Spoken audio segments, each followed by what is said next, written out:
Jake. I like video games. Hey, Tony. I like video games, too. You know what game I really like? What game is that?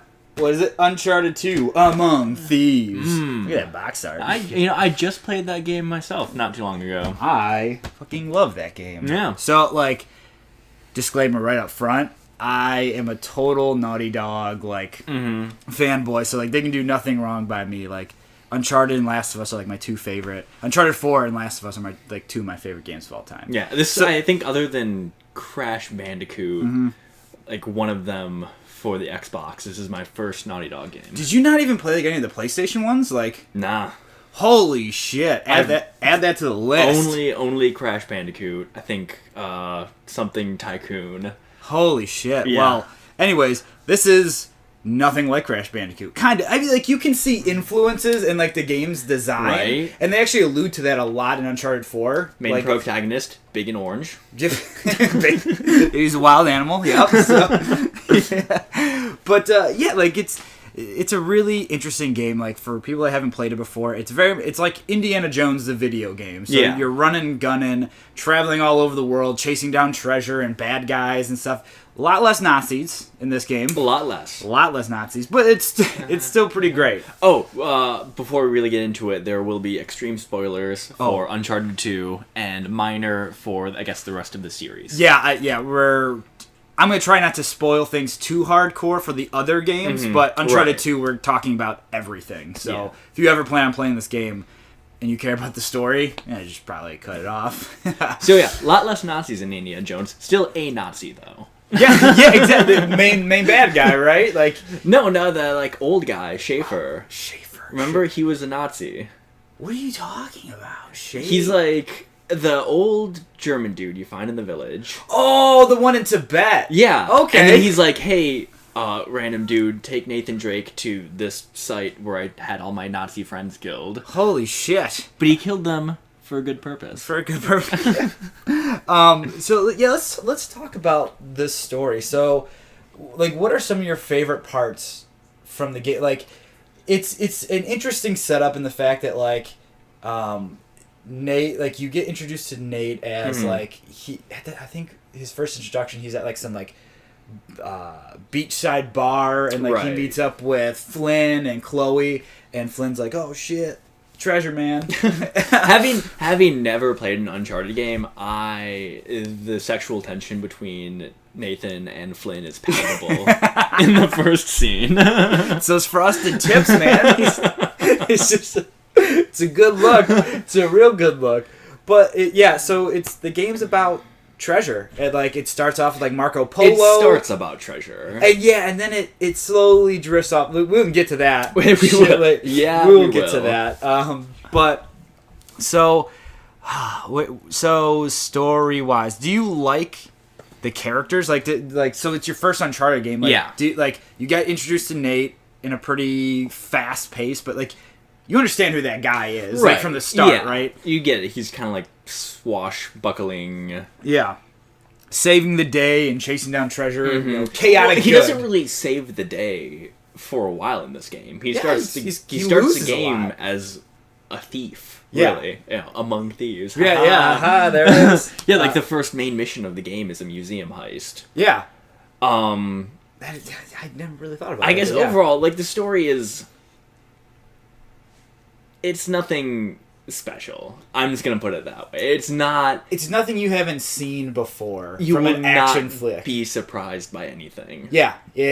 I think the strength of the game's story is how it's told in the video game medium, right? So, like, you get to spend more time with these main characters, more than you'd ever do in a movie. Like, you get to know Drake so much more through just the amount of cutscenes, and then, like, the little dialogue in between, like, the gameplay stuff where he's always, like, quipping, and, like, he's got little one-liners and stuff, and it's a cool thing to give a little more life to all the characters. And, like, Uncharted 2, you don't spend a ton of time with Sully. Like, that character kind of leaves. Right, he's kind of like in there for a little bit, and then it's like, okay, now I'm gone. And he's gone. And he just doesn't show up for the rest of until the last cutscene. Yeah. And it's, like, kind of like, that's a fun little thing to do, but, like, you still understand who Sully is, too. Right. Like, in the short time that you're with him. Like, they do a good job, like, developing all the characters. Except for the main bad guy.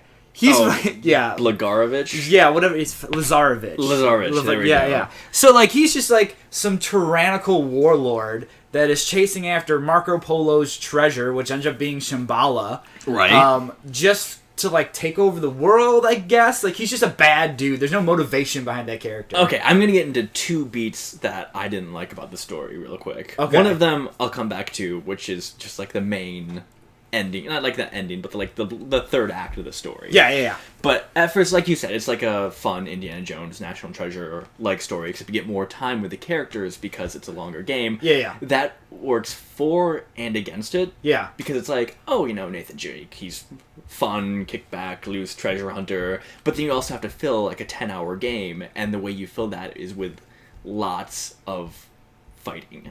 Yeah. So yeah. I don't really like relate to Nathan Drake because I haven't killed 500 people. Yeah. Like that's one of the things that I wrote down about like the story. It's like, so Nathan Drake will do anything to save his friends, including killing millions of innocent people. Right? And well, I guess they're not innocent, but I'm wondering what Lazarevich is telling these goons. That they're just willing to throw themselves by the dozen into the human meat grinder that is Nathan Drake. Yeah, it's his killing power is unbelievable, but like, yeah, I totally agree. And like he has no problem killing anybody. Same with the rest of his crew. Chloe, Elena, savage, just fucking murdering people. And then it's like you like shoot somebody, like you pop off a headshot with the rifle, and the trophy pops up for like, this is 100th headshot you've gotten, and then Nathan Drake lets off a little quip at the 100th life he's just ended that way. It's like, I get it. I get like the relatability, not the relatability, like the humor and sort of like the laid backness of it, but at the same time, it's sort of like disconnected from who he is supposed to be. Yeah. Right, like going through like tombs and somehow still functioning mechanical contraptions after hundreds of years. Yeah. Like that I get him being like kind of quippy and like making jokes like another lever puzzle. Yeah. Like that. Yeah, okay. I'll smile at that, but during combat, it's just like, yeah, you're sort of losing me here. Yeah, like, so the way the game is like paced is like really interesting, and I totally agree. Like, I think the combat of that game, while good, is probably my least favorite part of it. Yeah. Like, the gunplay is tight, it's solid. So for people that haven't played this game and are still listening, it's a third-person game. So over the shoulder, basically, when you're aiming down the sights. And it's very action-oriented. Like, when you can run and gun, like, I really enjoyed that part of the game. Like, the running and gunning aspect. Because it feels so much more like an action star, where you can be, like, hopping over cover, running at the guy shooting, and then, like, kicking him in the face. Like, like, end somebody. Like, it's pretty cool. But, like, pretty dynamic. But, again, like, straight murdering people. And, like, a lot. And it's high. Like, the gunplay is, like, really high intensity, too. People are shooting rockets and throwing grenades. Right. Things are blowing up. There's dudes with miniguns, like, near the end game. Yeah, I know. It gets, like, the action's, like, out of control, but, like, it sets up really cool action scenes. Like, the scene where in Nepal, where you're being chased by the truck, you're being chased by the helicopter, while it's, like, you're falling down a building. Like, the building is collapsing, and you're shooting people and jumping out windows into the next building over. Like, it's mind-blowing in its action scenes. Like, those it's a big parts spectacle. It's like, those parts are really, really fun. But it's like the combat arenas. Those are the worst. Like, do you remember right after the train sequence, when you're like in the snow and you're like a truck yard or whatever, and it's just a giant arena, and you're shooting people and sneaking around, and like, that's the game at its worst. Yeah, I very much agree. It's that was probably the low part of the game. Yeah. And then, like, even before that, like, the train sequence is an unbelievable spectacle, but the combat that happens in between, like, the big set pieces, fucking exhausting. And, like, needlessly hard at times. Like, that's the part that I can't stand about the game. But it's like when you just have to get through some shitty action every once in a while to get to really, really fulfilling set pieces. And like that part's really good, and it's like it really tests like your reflexes and like thinking on your feet kind of in the combat. But then it's going back to the pacing, like then it transitions into like puzzles or like sequences where you're just like kind of walking around. So it's like there's highs and lows, peaks and valleys to the game that I think are really, really good. Like, what did you think of the puzzles in that game? So, like, the Tomb Raidering parts of it. Like, what did you think of that stuff? There was, like, the light puzzle they where, like, redirecting They were weak. Yeah, you know, weak like puzzles. The worst were the notebook puzzles, where basically the answer is written down for you. You just have to go shuffle through a bunch of pages in order to find it. And then it makes me wonder, where did this notebook come from? It's awesome. I love the notebook. Look at the fucking notebook. I have a Nathan Drake notebook, she just, like, pulls this... Like, it's not even mentioned in the story at all. Just, like, all of a sudden you get to this giant statue puzzle, and... the game tells you, press select to pull out Nathan's notebook, and then you open it up, and it's like, oh, there's a very detailed, elaborate drawing of the statue I'm looking at, and the exact position it needs to be in for me to advance this puzzle. What? Where did that come from? Yeah. Okay. Why do I have it? I agree that that's, like, kind of, like, world-breaking to a certain extent, but, like... exactly to the opposite of that. Like, I like that Nate's like carrying around a little notebook and he's jotting shit down. Like, he does it in, like, so many scenes, so it's not like you don't know you have it. I guess you don't it is know in the cutscenes. It's in the cutscenes. Like, you're never actively doing it, but, like, if you're paying attention to all the scenes, he's always writing shit down, and it's not nearly as much as the pages he has written. Because, like, did you page back through everything? I did look at stuff. Yeah. Yeah, it's like, that's one of the things I think is really strong as, like, a storytelling device, is that you can page back through at any time in the game. Like, I have to check at different intervals, so, like, 75% of the game, open it up and go all the way back, because there's pages in there that are not needed for puzzles at all. It's just like, this is your journey. Like, this is everything that happened. Pictures just of all flavor text. Yeah, like pictures of all the awesome locales that you visit, because you go to a bunch in the game. Like, there's a lot of different environments you hit. Yeah. So it's fun flavor text. That's what it is. It's just flavor text, but I love it. Like, it endears me to the world and to those characters, you know. But, like, I agree, the puzzles. As a puzzle device, it doesn't work. As a just, like, character building flavor text device, it's all right. Yeah, I like it. I think it's cool. But, like, the puzzles are kind of weak. The only one I really enjoyed was the light puzzle, where you had, like, the mirrors and you had to redirect that. Like, that one was kind of fun. It was all right. Yeah. But, like, all the other ones were kind of shit. Like, the one in Tibet where you're with, like, his Tibetan.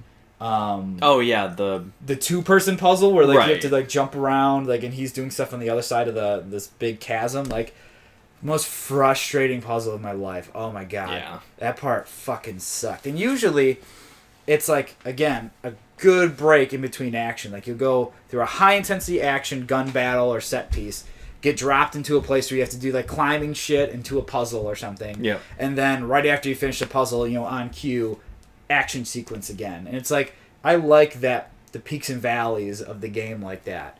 All right, one thing I have to talk about right now, because, like, one of my favorite parts of the game is the opening. I think the opening of that game is one of the best of all time. I'm glad you brought that up.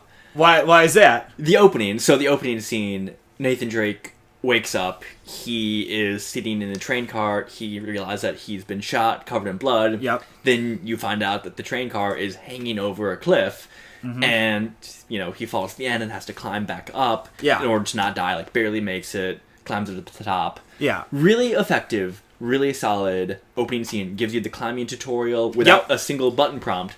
However...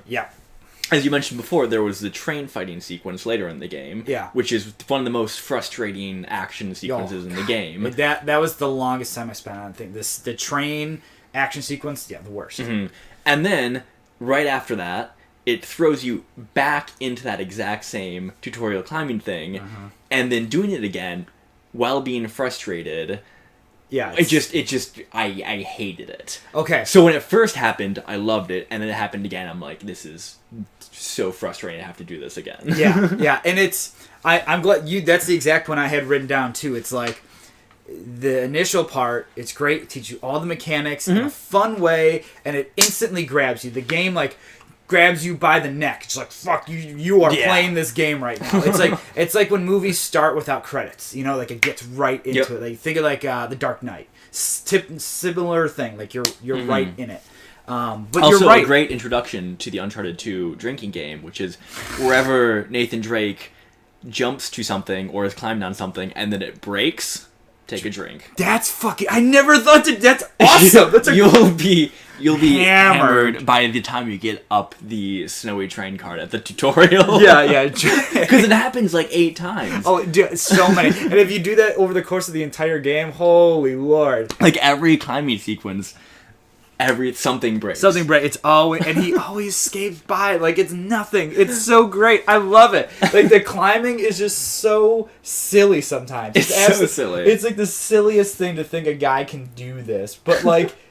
I don't know, like it's that power fantasy, you know? Like you are the most badass action star around and you get to control it, you know? Like, and it usually works. There's some times where it's like it's a little broken. Like some of the control, like when you're trying to vault over stuff or you're trying to like duck into cover like with a circle, like that's kind of touchy. Sometimes it doesn't work exactly how I want it to, but it's cool. Like it's the game's very mobile. Very mobile shit. Alright, I want to loop back to the story. Okay. Because I know we got started on this train by starting about the story, and there's a second point I wanted to make about it. Yeah. So kind of a brief recap of the story. Mm-hmm. So Nathan Drake is told about some Marco Polo like hidden treasure called the Chintamani Stone, hidden in Shambhala through different clues and investigations and tomb pillaging, finds the location of it, and we think throughout the game that the Chintamani Stone is basically like a giant, very valuable gem. It's like a sapphire. But it's always like alluded that it's more than that because of how much Lazarevich wants to find it. Right, and there's weird things happening around. Right. It's eerie. It's like, eerie what's going on. About 2/3 into the game, you're attacked by basically like a Yeti, abominable snowman. Yeah, they make sort of creature. And yeah. it's, you shoot it a ton because they give you like an infinite ammo they World do. War II pistol. Yeah, no, but like they do because it actually. Right. I watch the bullet thing. Like, after you do one clip, it instantly goes to full again. Right. So yeah, you get in that fight. You don't actually kill it. You just fight it off. Yeah. And then near the getting to like the very end of the third act, you find out that they weren't actually Yetis. They were just like the guardians. Like dudes the that residents of Shambhala that eat like a tree resin, which is what the Chintamani Stone actually is. Yeah. And it gives them like superhuman powers strength and vague regeneration and immortality. But it makes them crazy too. Right. They're like beasts. They're more beasts than men. So then at the end of the game you find out like, okay, we don't need to get this Chintamani Stone like just for the sake of having this really cool treasure. We have to stop Lazarevich from getting it, or else he's gonna get this power and then use it to take over the world. To which I reply, we've killed like 36 dudes who have gotten this power with almost no problem whatsoever. In a cutscene, Lazarevich one-shots one with his shotgun. Yeah. It's not like they build it up to be like this giant world-ending conflict. Right. And then, Nathan Drake, some regular dude just wielding a pistol, takes him on no problem. Yeah, takes it down. Like, I very much... in agreement. I didn't like that. When it went from a treasure hunting game to like a save the world game. That game falls apart right after arguably its best moment, the train sequence. Right at that moment when you climb up that train the second time, ever since every moment after that is not nearly as good as the first half. Yeah. Like, cuz that's when it starts turning to be supernatural. Like all of the Uncharted games, 1, 2, 3 all have a supernatural twist at some point. It's like zombies, or like one was like zombies. I don't remember what 3 was, but it's like another fucking spooky. Ooh, oh my god, what the fuck is this? Like, you cannot explain it other than it's like either magic or like crazy science. Right, drawing more comparisons to Indiana Jones. Exactly.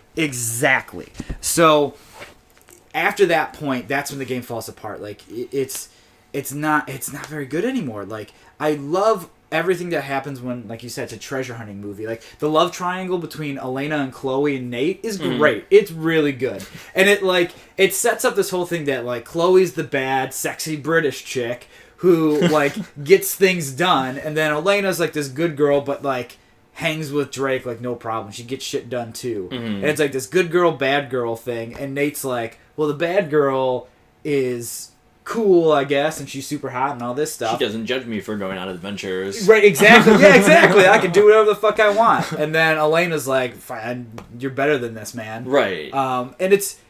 And it's cool to see him like dealing with that, because there are cutscenes where it's like he's talking to both of them, like when the cameraman gets shot. You remember that? Right. And you're carrying him out, and Chloe's like freaking out on you. He's like, "What the fuck? Leave him behind." Yeah. And Nate's like, "No way, man, not gonna do it." That's like Elena's the good side that's bringing that out of him. Chloe's this bad side. It's his past. When he was a thief and he wasn't out for just like the adventure part of it. When he was stealing to live. Yeah.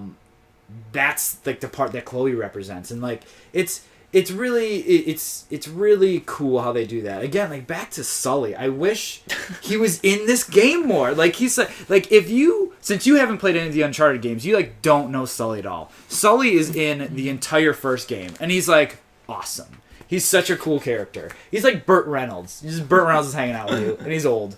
See, the story of this game I think was just mediocre. Like, it won't surprise you once the entire game. Mm-hmm.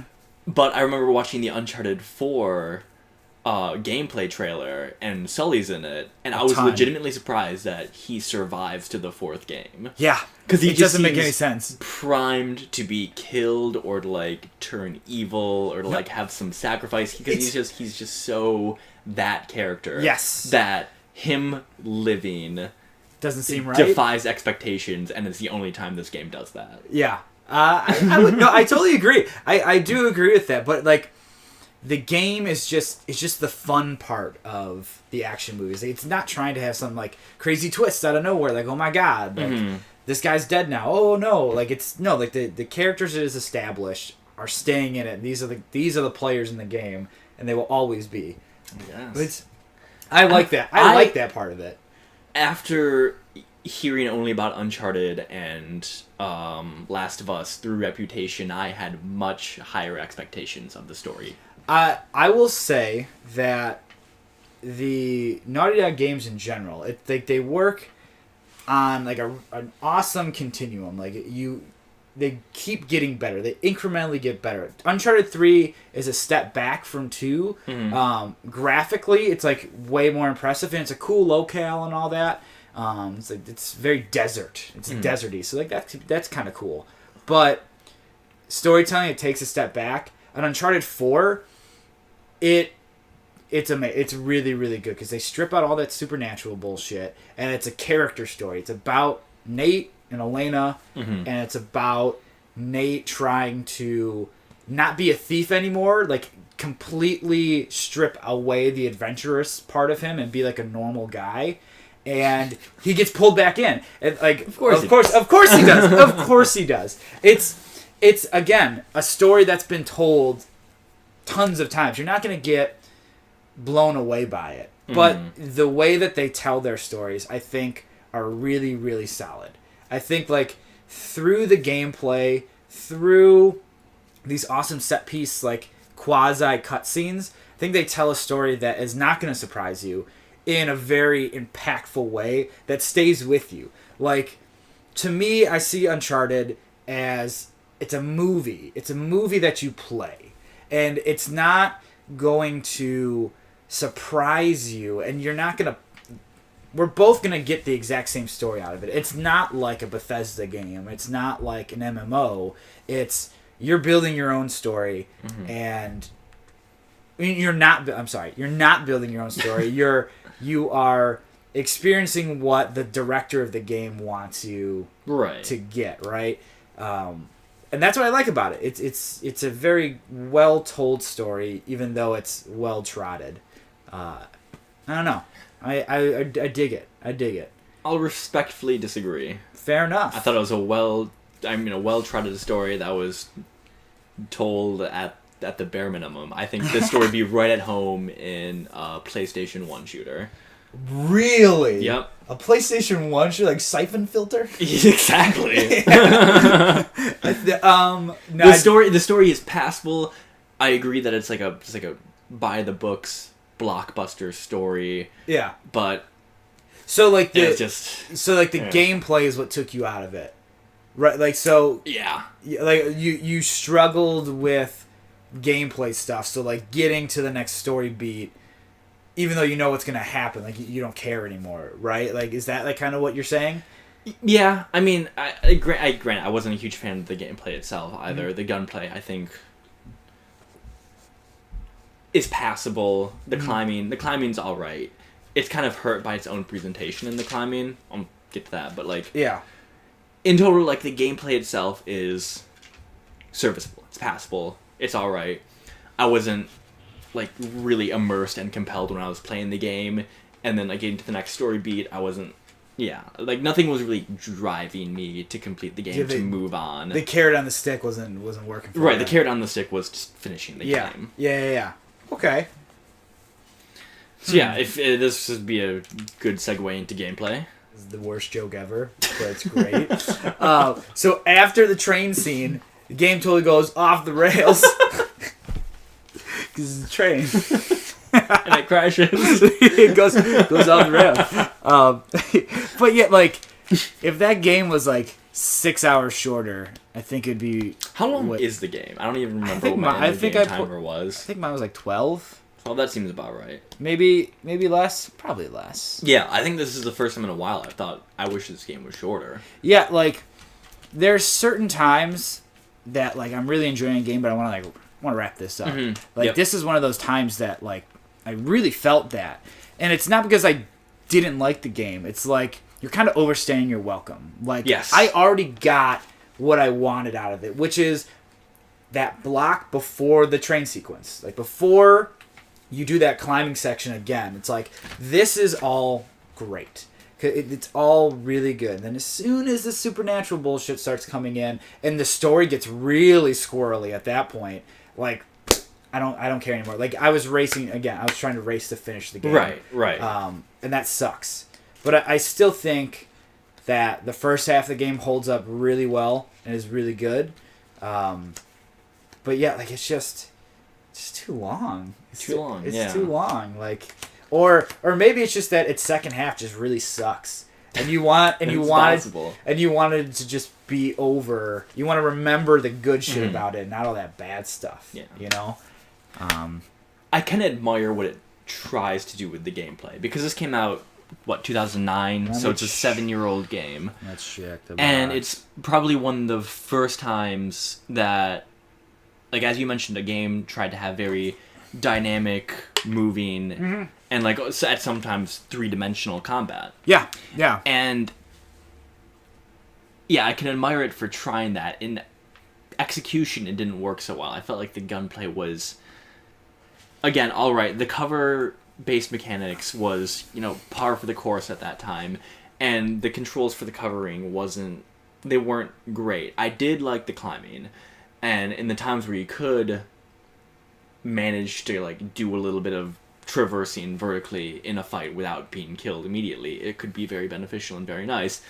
Near the end of the game, when I was just trying to finish it, my favorite strategy for fights was to find a ledge by a cliff and just hang off the edge of it and wait for guys to come in. Take pot shots with your pistol, then people would come up, you'd throw them off. You were immune to all damage, grenades and otherwise.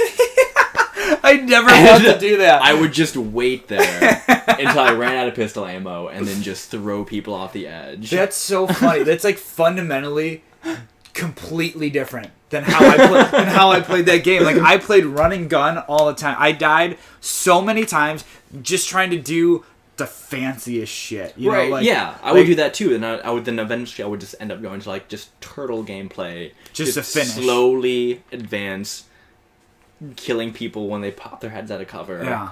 The guns didn't feel impactful to me either. It's funny, like, the automatic rifles kind of suck. They're terrible. And they all feel the same. It's either burst fire or has a scope. And there's like, 4 of them, I think? And that's the only distinguishing factor. Like, the picture did nothing. I didn't know what they were all called. It's like, this one has a scope. I know what that... Yeah, there's the one that, like, first appears, like, halfway through the game that you can zoom a little bit. And then that's the one you just want to use. Right. And there's maybe, like, a small beef with it. I feel like you have to get better at it as you play, but, like, when you go through a giant combat zone and there's guns all over the ground, trying to pick up ammo for the one that you want instead of picking up another gun, sometimes really all the time I would be just throwing away a gun because I was trying to pick up ammo for it. Like, what I learned through playing that game is like, okay, think like an action hero. An action hero wouldn't be trying to pick up the same gun he's already using. He's picking up a different gun. Like, he's running by,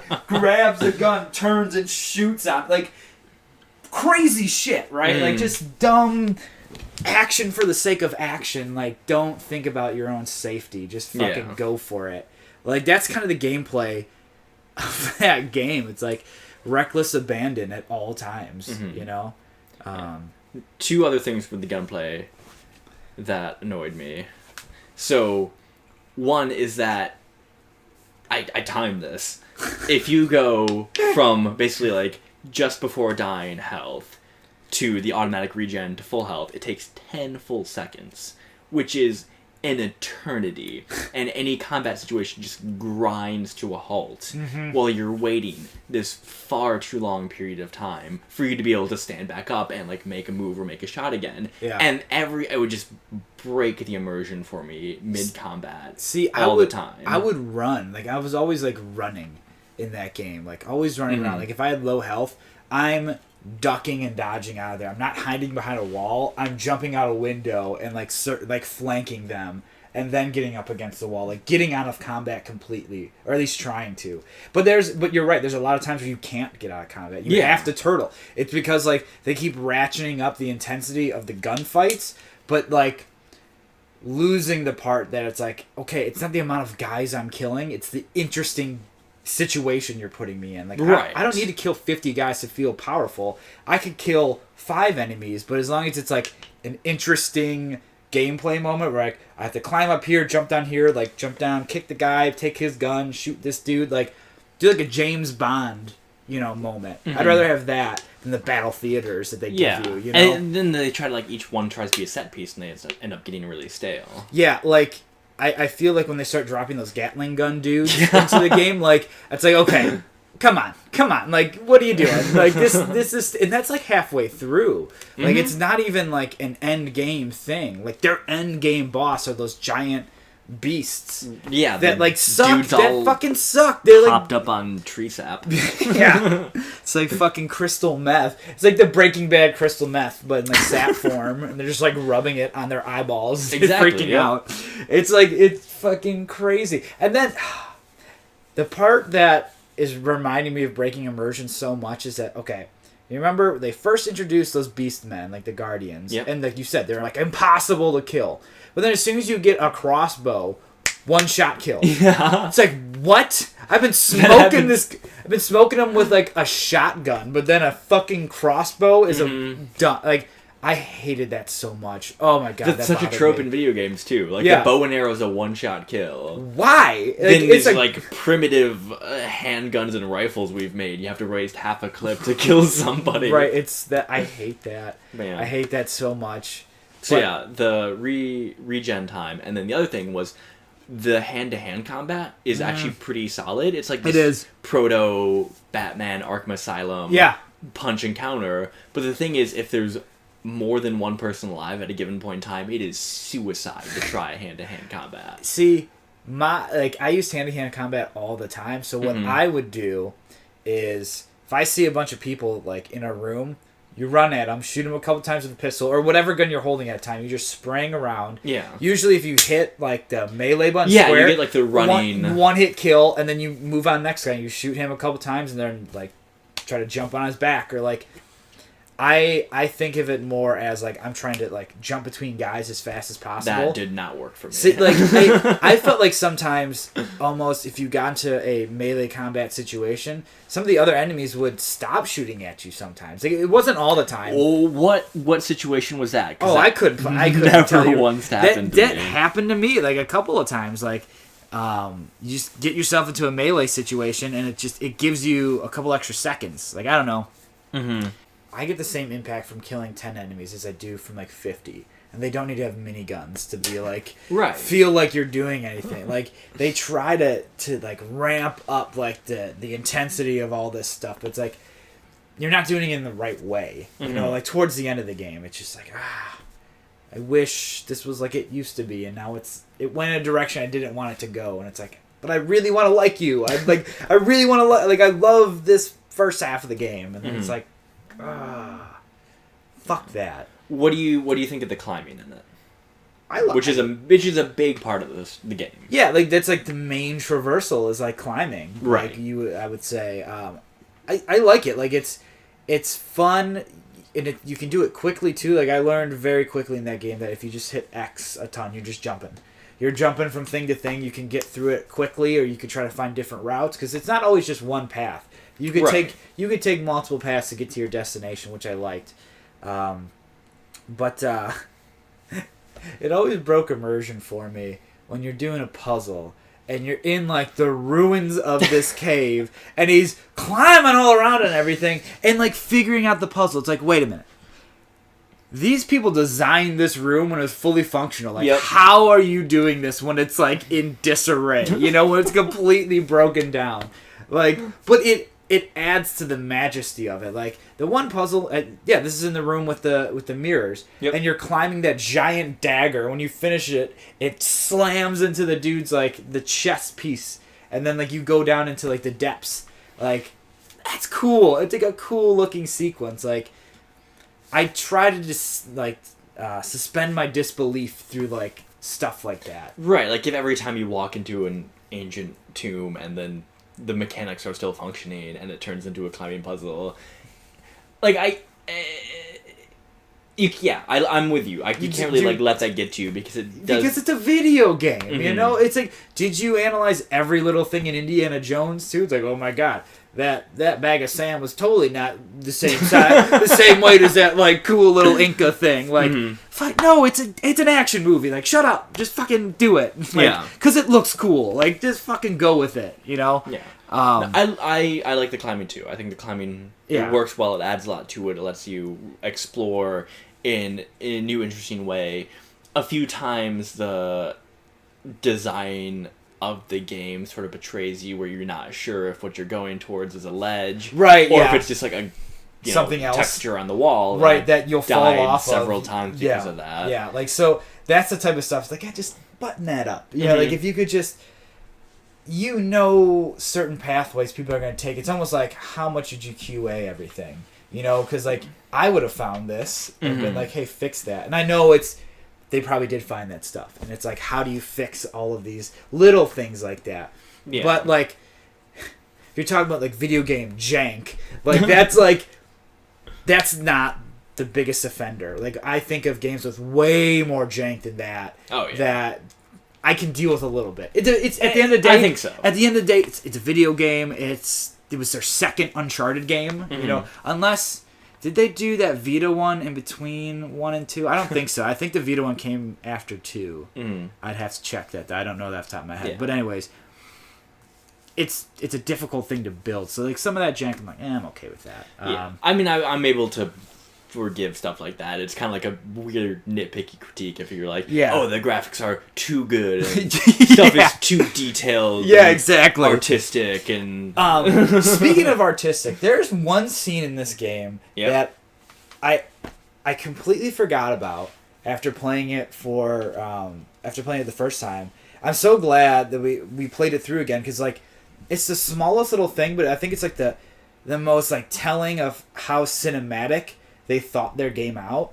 So, Tibet, when you're in those ice caves and you're first being introduced to like the monsters, the guardian guys, right? Yep. There's a climbing sequence where you're climbing up the wall. Like it's really hard to like describe with words, but you're climbing from the right to the left, and the camera's really zoomed out. It's almost like a square type frame, and you're climbing from right to left, and as you pull yourself up onto like a ledge where there's like a snowy white background, the foreground moves and it reveals itself to be like the monster. It's like the silhouette of the monster, right? That. It wasn't that really cool. So that was really good. Yeah, it's so interesting. That's like the shit. That's a movie thing, and it's in my video game, right? And that ice cave sequence is set up very well for that. That's when you first think like there's more to this. Yeah. than initially thought. Yeah, exactly. And you're like led on this weird, cryptic, like search mission with some guy who doesn't speak English. Right, yeah. Was it Tenzin, I think his name Tenzin, is. yeah. He's a cool character. Like, even though they can't converse at all, like, Nate and Tenzin can't speak at all, right. They speak through their actions. So there's a part where Tenzin saves Drake by grabbing him, and then right after that, Nate saves him in, like, a very similar fashion, and they, like, nod at each other, and they speak through these nonverbal like there's still communication there. That's a good relationship. Like I like and it's told through gameplay. It's told through gameplay, not through cutscenes. I love that stuff. Like that's the intermingling between cinema and video game that happens in this game that I really, really enjoy. That like they can tell these really interesting tales and build these characters through gameplay itself, and then neat camera tricks. Like how many times, like I counted at least 3 or 4, like wipes from one emotional scene, and then they wipe, and then like you're into the next action scene, like in the middle of the scene, basically. And it's like that's a movie thing. Like it seems like a movie cut, but it's a game. You know, like I really like that. I should find a video of that moment. Yeah, that foreground shifting thing, and put it in like the show notes, because like that's a cool scene, man. Like. I really, really dug that. And then, I mean, for all my gripes about like the story and the gameplay, the presentation, top notch. Is just it set a new standard. Yeah. In 2009 when this came out. See, and that's like what I was saying before. The continuum of Naughty Dog, they keep getting better. Like Uncharted 2 was the best thing at the time. Like it was groundbreaking. But now looking back on it, it's like, games are better at this now, but they're better at it because they had that game to look at and be like, holy shit, like that's impressive. Like that's how you can tell a story in a video game. Holy shit. Like, and even if you look at Naughty Dog games after that, like The Last of Us, we're just skipping Uncharted 3. That game is such dirt. Oh my god, that game's really bad. That's a really bad game. But The Last of Us is one of the most incredible storytelling games like out there. It's really fucking good. And like I feel like you would have some of the same critiques of that game as you do of Uncharted, because like it seems that like the gameplay loop that is like a Naughty Dog game isn't like your favorite thing, but that's not what you come to those games for. At least in my opinion. You come to a Naughty Dog game to get this cinematic video game experience. And like everything is fun, but it could be done a little bit better, like here or there. But like the stuff they nail, like knock out of the park, it's like industry standard stuff. You know, it's the best there is. Okay, here's something that bothers the fuck out of me. Hit me with it. So do you remember? Okay, going back to that part in Tibet when you're with Tenzin and they're climbing around like the snow cave or whatever. Tenzin's able to pick up that grappling hook. Use it, no problem. But Nate Drake cannot figure it out for some reason. He has no idea. He even remarks of it in one of his little quips. He's like, it's not just so easy to throw the thing up there. He's like, oh, well, I guess it is. Like, it's, oh, God. It's like, why can't he pick that up? And then in that sequence, Tenzin just finds like 4 different grappling hooks. Just lying on the ground. People are just leaving grappling hooks left and right. Thank God these Nazi ropes have not deteriorated. It's fine after German. 70 years. Fine German rope German making. engineering, man. Their ropes run forever, just like their cars. Yep. There's a lot of plot convenience stuff like that. Yeah, which is it's forgivable. Really. Suspend your disbelief, but like the thing that bothers me the most about that grappling hook is that it seems like something very easy for Nate to be able to do, just in the sense that it's the same character model, right? Like it's the same. They have the same animations. Like they didn't script all this brand new animations just for like the other climbable characters. They all use the same basic stuff.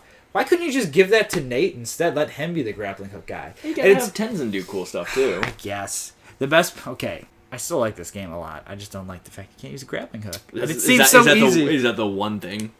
No, there's a lot of things I don't like about the game. Like I've said a bunch of things that I don't necessarily agree with. There is one plot convenience thing that really bugged me. What was that? So you're in the jungle. This is like I think like the first time you see Lazarevich, and you like blow up his camp or something. Okay, yeah. I And think I then know you meet what up with you're talking Sully, and it's like, he must have been looking for Marco Polo's sailors.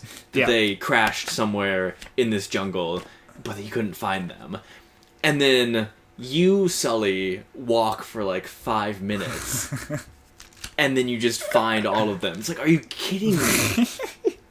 Well, They you couldn't just follow the one path out of their camp to where all the corpses were. There's some stupid shit like that. That's Yeah. so ridiculous. Yeah. So that was like the one huge plot convenience thing where it's like, are you serious? okay. And with the graphics, with the design, the eyes Yeah. are so haunting. They're like glossy, and they like reflect like you're looking in a bright window all the time. Chloe's eyes scare the Terrifying. shit. Yeah. They're- She looks like Medusa. It looks like she's about to. If you stare into her eyes, you will turn to stone. You.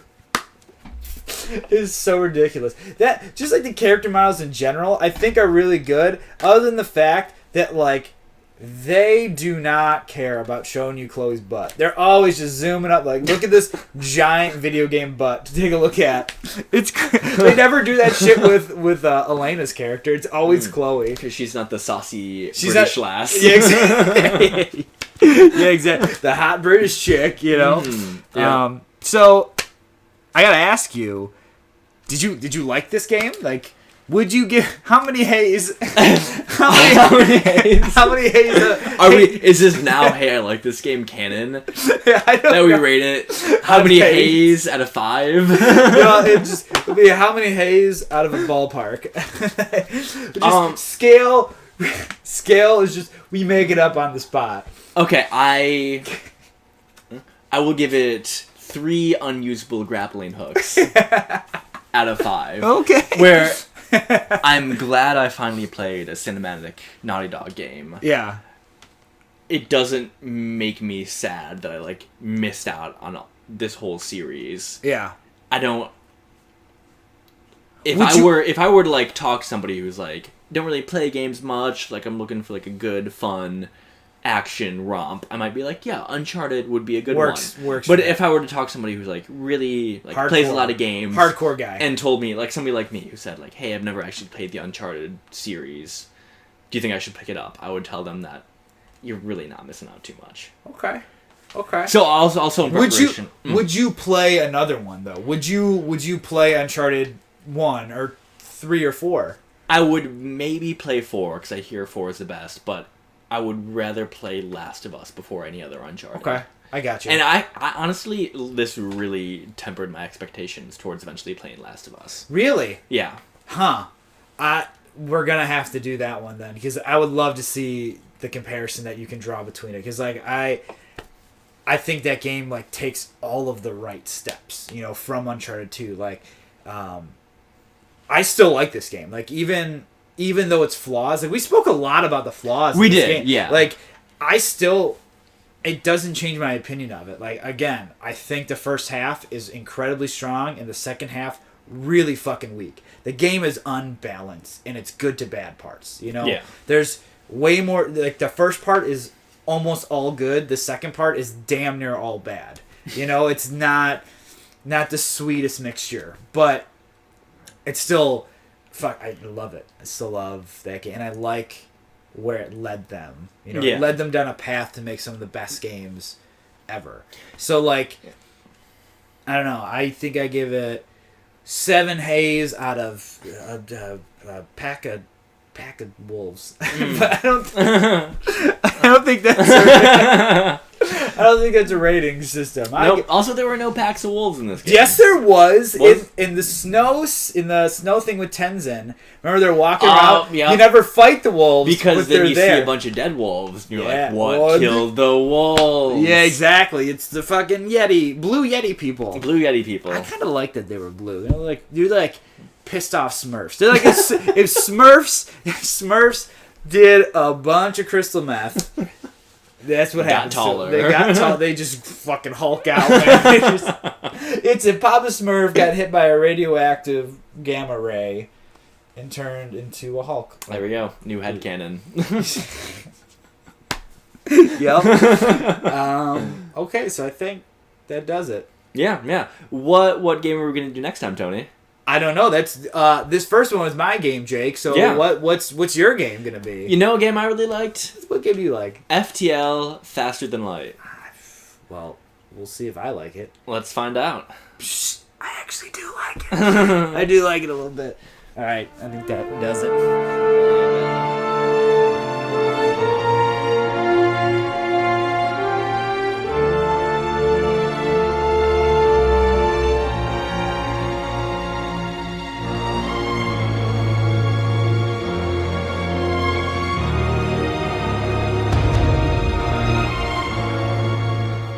Hey, I Like That Game is a show about two dudes that like video games. Every episode, one of us comes up with a game that we enjoy, that we like, that the other person has not played. I guess so, yeah. And then we both play that game again. One for the first time, another for the first time in perhaps a while. Yeah. And then we have a critical discussion about that game. It's really about people and the games we play. I think it's about that mustache. As people. Yeah. Disclaimer. First episode. Hey, I Like That Game. Mustache. Jake is wheeling a mustache. Did we even introduce ourselves? I don't think we need to. Okay. Just Jake and Tony. Next time on Hey, I Like That Game. Tony, shut up. That's going to be on every episode, though.